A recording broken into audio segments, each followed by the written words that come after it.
Mga kapuso, mga ginikanan ginapaandaman sang LTO-6 nga may salabton sila kung madakpan ng ila kabataan nga menor de edad nga nagamaneho nga wala sang driver's license. Si John Sala nakatuto. Adlaw-adlaw na nga rutini alias Junjun ang mag-drive sa motorsiklo nga ini agud magsugat sa iya pakaisa nga isa ka kinder pupil. Si Junjun ang 14 anyos pa lang. Wala pa ini sang lisensya kag halos nabudlayan pa nga makapanukod sa motorsiklo. Dugang pa sa peligro ang masako nga highway nga iya ginalabayan sa banwa sang uton. Ini namin lang lagan kaya pirme. Kung alas 10 man lang. Wala naman sa klase karon. Kaya gawin mo sa balay. Amo na dyan kinasugat ko dyan.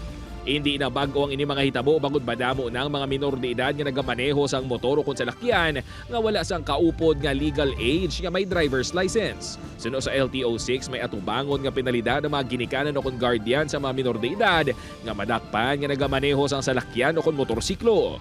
Although nga under the law may criminal liability sila, ang atong sini is awareness gid. Awareness kay sa parents nga you have the direct responsibility kag supervision insofar as your minor children are concerned. Manumduman nga duwa ka mga minor de edad ang napatay sa separado nga mga aksidente sa banwa sang San Miguel kag San Dionisio, lunsay nagamanehong mga ini sa motorsiklo. Gani magapadala sang show cause order ang LTO-6 sa Ginikanan sa mga biktima. We can do it siguro after a week or two. No? But we are certain that we will, with all certainty, we will be issuing the show cause orders. No? Ubod kay Cirilo de Duque, John Sala. 1 Western Visayas.